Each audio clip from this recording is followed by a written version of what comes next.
Smart સિટીની સુરત બગાડી છે। પાર્કિંગમાં વાહનો અડધે સુધી ડૂબ્યા છે। પૂના ગામની સિલ્વર નેસ્ટ બિલ્ડિંગમાં પાણી તો બેઝમેન્ટમાં વરસાદી પાણી ભરાયા છે। કીર્તેશ જોડાયા છે, તેમની પાસેથી વધુ માહિતી લઈએ। કીર્તેશ, જે પ્રકારની પરિસ્થિતિ જોવા મળી રહી છે, આટલું પાણી અને પાણી નિકાલની કોઈ પણ જાતની વ્યવસ્થા આ વખતે પણ નહીં, શું અપડેટ?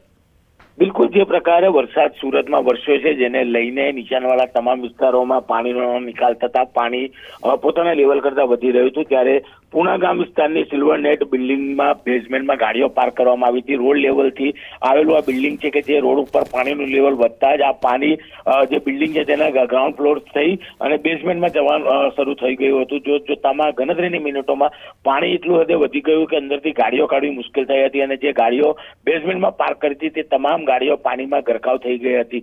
ક્યાંક ગાડીઓ ગરકાવ થઈ ગઈ હતી તો કેટલાક લોકોની દુકાનમાં અથવા તો કેટલાક લોકોના ઘરોમાં પાણી પ્રવેશતા લોકોના ઘરમાં રહેલી ઘર વખરીનો સામાન કહી શકાય કે મોટા પ્રમાણમાં નુકસાન થયું હતું। જો કે આ વરસાદને લઈને ચોક્કસ મોટા નુકસાનનો આંકડો સામે આવશે, પણ જે વરસાદ 2 અથવા 4 ઇંચ થતો હતો તે વરસાદ 10 ઇંચ આજુબાજુ પહોંચતા સુરત વરસાદે બગાડી ચોક્કસ નાખી હતી। બિલકુલ કીર્તેશ, આભાર સમગ્ર માહિતી બદલ। તો સુરત વરસાદે બગાડી છે, પરંતુ પ્રી મોન્સૂનની કામગીરી આ વખતે પણ નથી થઈ।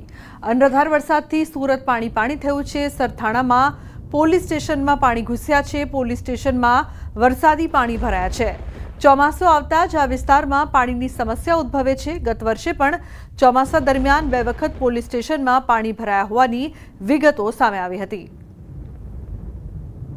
આ તરફ સુરતના વરાછા વિસ્તારમાં ભારે વરસાદ ખાબકતા ચોતરફ જળબંબાકારની સ્થિતિ સર્જાઈ છે। દ્રશ્યોમાં જોઈ શકાય છે કે રસ્તા પર જાણે કે નહીં વહી રહી હોય એમ પાણીનો પ્રવાહ છે, જાણે કે નદી વહી રહી હોય। સતત ધોધમાર વરસાદને પગલે ઘૂંટણસમાં પાણી ભરાયા છે। તો સુરતમાં મેઘરાજાની તોફાની બેટિંગ જોવા મળી રહી છે। 8 ઇંચ વરસાદથી સુરત પાણી થયું છે। ડભોલી સિંગણપુર મેઇન રોડના દ્રશ્યો, રસ્તાઓ પાણીમાં તરબોળ થયા છે, તો પાણીમાં વાહનો પણ ડૂબ્યા હોય તે પ્રકારના દ્રશ્યો અહીંયા સામે આવી રહ્યા છે। તો સમગ્ર સુરત પાણી ડભોલી સિંગણપુર મેઇન રોડના દ્રશ્યો સામે આવ્યા। સુરતમાં વરસાદી માહોલ વચ્ચે શહેરના તમામ વિસ્તારોમાં ધોધમાર વરસાદ પડ્યો છે, ત્યારે ધોધમાર વરસાદના કારણે નીચાણવાળા વિસ્તારમાં પાણી ભરાઈ ગયા છે। રસ્તા પર ઠેર ઠેર પાણી ભરાવાના કારણે લોકોને ભારે હાલાકી થઈ રહી છે। ત્યારે ભારે વરસાદની સ્થિતિ બાદ સુરતની તમામ શાળાઓમાં રજા જાહેર કરી દેવામાં આવી છે। વરસાદની સ્થિતિને જોતા ડીઓએ રજા જાહેર કરવા સૂચના આપી છે। શહેરમાં વિવિધ વિસ્તારમાં પાણી ભરાઈ ગયા હોવાના કારણે શાળાએ આવેલા વિદ્યાર્થીઓને પણ સલામતી રીતે જલ્દીથી ઘરે પહોંચે એના માટે વ્યવસ્થા કરવાની સૂચના આપી છે। સુરત શહેરમાં આજે વહેલી સવારથી જ ધોધમાર વરસાદ પડી રહ્યો છે। ભારે વરસાદને લીધે સુરતના નીચાણવાળા વિસ્તારમાં પાણી ભરાઈ ગયા છે। તો સુરતના Adajan LP Savani park canal road પર પાણી ભરાઈ ગયા છે, ત્યારે સ્કૂલના રસ્તા પર પાણી ભરાતા વાલીઓ હેરાન પરેશાન છે। બાળકોને વાલીઓ જીવના જોખમે સ્કૂલેથી લઈને પરત ફર્યા છે। સુરતમાં ભારે વરસાદના કારણે રસ્તા પર નદીની જેમ પાણી વહેતા થયા છે, તો રાંદેર સિંગણપુરને જોડતા કોઝવે પર પાણી ફરી વળતા કોઝવે બંધ કરી દેવામાં આવ્યો છે। પાણીની સપાટી 6 મીટરને પાર જતા કોઝવે બંધ કરવામાં આવ્યો છે, ત્યારે રસ્તો બંધ થતા વાહન ચાલકોને હાલાકી ભોગવવી પડી રહી છે। વાહન વ્યવહાર ઠપ થઈ ગયું છે। સુરતમાં વહેલી સવારથી જ મેઘરાજા વરસી રહ્યા છે। અનરાધાર વરસાદને પગલે રસ્તા પર નદી વહેતી થઈ છે, તો ડભોલી સિંગણપુર રોડ પર ઘૂંટણસમાં પાણી ભરાઈ ગયા છે। સુરતના અડાજણ, રાંદેર, વરાછા, કતારગામ, કાપોદ્રા, મહિધરપુરા, મજુરા ગેટ સહિતના વિસ્તારોમાં ધોધમાર વરસાદ વરસ્યો છે। મુશળધાર વરસાદને લીધે રસ્તાઓ પર પાણી ફરી વળ્યા છે, તો નીચાણવાળા વિસ્તારોમાં પાણી ભરાઈ ગયું છે। નવસારી જિલ્લામાં ખાબક્યો છે ધોધમાર વરસાદ। નેશનલ હાઈવે 48 પર ભરાયા છે પાણી। હાઈવે પર પાણી ભરાતા વાહન ચાલકોને મુશ્કેલીનો સામનો કરવો પડી રહ્યો છે।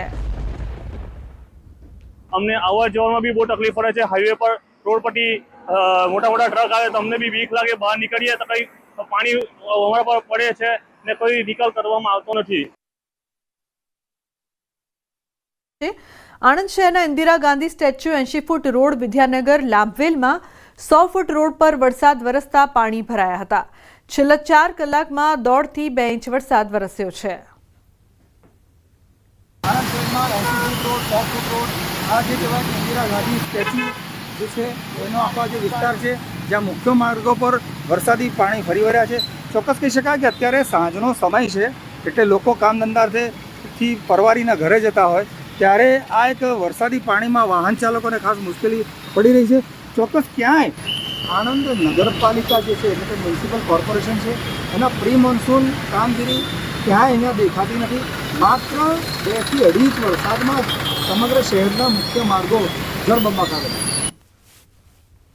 આ તરફ ખેડા જિલ્લામાં પણ મેઘમહેર થઈ છે. નડિયાદ સહિત મહેમદાબાદ, મહુધા, કઠલાલ, કપડવંજ, વસો, ખેડા, માતર સહિતના તાલુકાઓમાં વરસાદી માહોલ છવાયો છે. નડિયાદ શહેરમાં 2 ઇંચથી વધુ વરસાદ પડ્યો છે, જેના કારણે નડિયાદ શહેરના નીચાણવાળા વિસ્તારોમાં પાણી ભરાયા છે. તો પંચમહાલ જિલ્લામાં વરસાદી માહોલ. કારોલ પંથકમાં મેઘરાજાનું ધમાકેદાર આગમન. મેઘરાજાએ ધડબડાટી બોલાવતા ખેતરો અને માર્ગો થયા છે પાણી. ડેરોલ અને આજુબાજુના ગામોમાં વરસાદી માહોલ જોવા મળી રહ્યો છે. અમરેલી પંથકમાં ધોધમાર વરસાદ. રાજુલા, જાફરાબાદ, ખાંભા પંથકમાં વરસાદ. રાજુલા શહેર અને જાફરાબાદ તાલુકામાં વરસાદ વરસી રહ્યો છે. તો જાફરાબાદ તાલુકાના ગ્રામ્ય વિસ્તારમાં પણ વરસાદ વરસી રહ્યો છે. ખાંભા શહેર અને ગીર પંથકમાં વરસાદી માહોલ જામ્યો છે. ખાંભાના બોરાડા, હનુમાનપુર, તાલડા, ડેડાણ સહિતના વિસ્તારોમાં વરસાદ વરસી રહ્યો છે. તો ડેડાણના રોડ રસ્તા ઉપર વરસાદી પાણી ફરી વળ્યા છે. વાવણી બાદ વરસાદ થતાં ખેડૂતોમાં ખુશીનો માહોલ જોવા મળી રહ્યો છે.